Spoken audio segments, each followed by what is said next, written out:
ইসলামী ব্যাংকে 12 বছরের চুক্তি হিসেবে টাকা রাখলে এতে যদি মুনাফা হিসেবে টাকা দেয় সে টাকা কি আমি নিতে পারবো? ব্যথা পেলেও আঘাতপ্রাপ্ত হলে আল্লাহকে না ডেকে ও মা বললে কি গুনাহ হবে? কেউ কোনো উপহার দিলে তাকে কি আবার উপহার দিতে হবে? বদনজর থেকে বাঁচার উপায় কি যদি বলতেন। বড় হয়ে কে কোন পেশায় যাবে সেটা কি আল্লাহ তাআলার পক্ষ থেকে ফিক্সড করা থাকে? পুরুষ শারীরিকভাবে অক্ষম হওয়ার কারণে স্ত্রী গুনাহে জড়িত হয়ে পড়েছে, এই অবস্থা স্ত্রী কি খোলা তালাক করতে পারবে? এক ওয়াক্ত নামাজ কাজা করলে সে কাফের হয়ে যাবে, কিন্তু কাফের হয়ে গেলে কি পরে আবার হুজুরের কাছে গিয়ে কালিমা পড়ে মুসলমান হতে হবে? বাবরি চুল রাখার কি কোনো বয়স আছে? গোসলের ফরজ আদায় করলে কি ওযু করা দরকার হয় না? অবন্তী আপনি এটি থেকে লিখেছেন, ব্যথা পেলেও আঘাতপ্রাপ্ত হলে আল্লাহকে না ডেকে ও মা বললে কি গুনাহ হবে?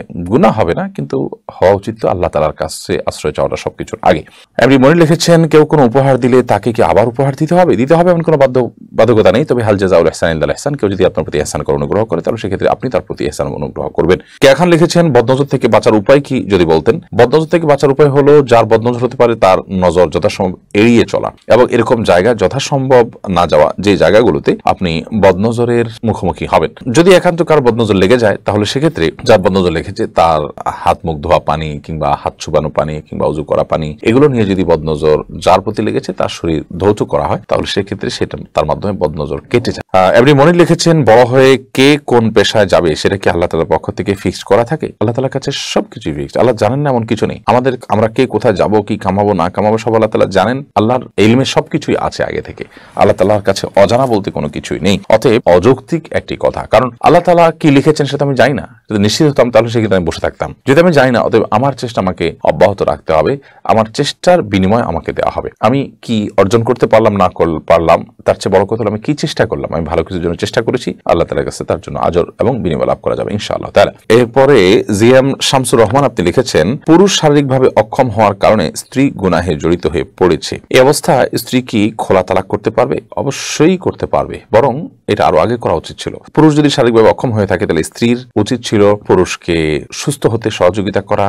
যদি সেরকম কোনো সম্ভাবনা না থাকে তাহলে বিবাহ ভাঙার উদ্যোগ নেওয়া, কারণ বিবাহের মূল উদ্দেশ্যই হলো চরিত্রের হেফাজত। সেটাই যদি না হয় তাহলে সে বিবাহর কোনো মানে থাকতে পারে না। যাই হোক, এরকম পরিস্থিতিতে খোলা তালাকের উদ্যোগ তিনি নিতে পারেন, বিবাহ বিচ্ছেদের উদ্যোগ তিনি নিতে পারেন যদি স্বামীর সে সমস্যা সমাধানযোগ্য না হয়। জাহিদ খন্দকার এআইডি থেকে আপনি লিখেছেন, এক ওয়াক্ত নামাজ কাজা করলে সে কাফের হয়ে যাবে, কিন্তু কাফের হয়ে গেলে কি পরে আবার হুজুরের কাছে গিয়ে কালিমা পড়ে মুসলমান হতে হবে? ভাই জাহিদ খন্দকার, এক ওয়াক্ত নামাজ ইচ্ছাকৃত কাজা করলেই সে কাফের হয়ে যাবে এই মতটি সব ইমামদের নয়, বরং এটা কোন ইমামদের, বরং অন্যান্য ইমামদের মতে যদি তার মধ্যে অপরাধ বোধ থাকে এবং তিনি কাজা করে ফেলেছেন, পরবর্তীতে তিনি সেটা আদায় করে গুনাহ করছেন, তখন ইনশাআল্লাহ বিদিনিল্লাহ এর কারণে তিনি কাফের হবে। অধিকার দেন যে কাফের হয়ে যাবে ইচ্ছাকৃত এক ওয়াক্ত নামাজও কেউ যদি ত্যাগ করে। তো এই মত অনুসারে তিনি নতুন করে যখন তওবা করবেন, নিজের ভুল বুঝতে পেরে আর কালিমা শাহাদা পাঠ করে মুসলমান হয়ে যাবেন। এর জন্য কোনো আলেমের কাছে বা হুজুরের কাছে যেতে হবে, ব্যাপারটি সেরকম নয়। এরপর নূর মোহাম্মদ আপনি লিখেছেন, বাবরি চুল রাখার কি কোনো বয়স আছে? আমাদের সমাজে জনশ্রুতি আছে দাড়ি ওঠার পরেই বাবরি চুল রাখা যায় না, রাখা যায়, এর আগে নয়। এ কথা কি সত্য? না, দাড়ি ওঠার পরেই বাবরি চুল রাখতে হবে,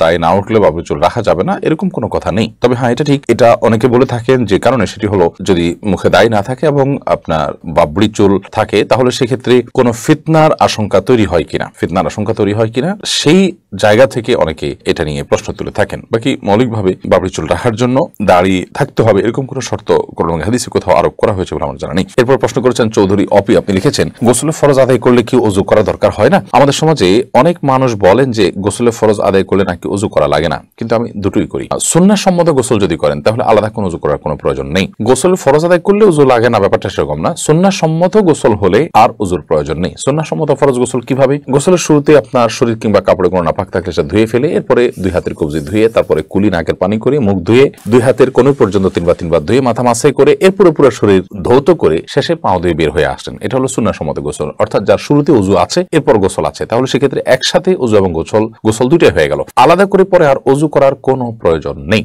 এটি হলো সুন্নাহ সম্মত গোসল। এভাবে গোসল করলে সেই গোসলটির কারণে আমরা সওয়াব লাভ করব, যেহেতু একটি সুন্নাহ আমরা আমল করেছি। নাজবা খান আপনি লিখেছেন, ইসলামী ব্যাংকে 12 বছরের চুক্তি হিসেবে টাকা রাখলে এতে যদি মুনাফা হিসেবে টাকা দেয় সে টাকা কি আমি নিতে পারবো? ইসলামী ব্যাংকগুলোর থেকে যে মুনাফা দেওয়া হয় সেটিকে আমরা বলি সন্দেহজনক। একজন মুসলমান সেটাকে অ্যাভয়েড করতে পারলে সেটা হবে তাকওয়ার দাবি। যদি আপনি অ্যাভয়েড করতে না পারেন, বিশেষ করে নিরুপায় ব্যক্তি যার আর কোনো ইনকাম সোর্স নেই এবং নিরুপায়, তিনি কোথাও ইনভেস্ট করার মতো বিশ্বস্ত কোনো জায়গাও তার হাতে নেই, বাধ্য হয়ে তিনি এখান থেকে যে লাভ পাচ্ছেন ব্যবসার প্রফিট হিসাবে সেটা খাচ্ছেন, তার জন্য এটি জায়েজ হতে পারে নিরুপায় ব্যক্তি হিসেবে। বাট সাধারণ অবস্থাতে আমরা বলি এটাকে অ্যাভয়েড করতে পারলে সেটা তাকওয়ার দাবি। তবে অবশ্যই সুদী ব্যাংকগুলোর বিপরীত বিপরীতে ইসলামী ব্যাংকিংকে এবং সুদকে হারাম ঘোষণা দেওয়ার কারণে এই ব্যাংকিংকে আপনাকে অ্যাপ্রিসিয়েট করতে হবে এবং এইটার সাথে লেনদেন করার আপনার সর্বোচ্চ চেষ্টা থাকতে হবে।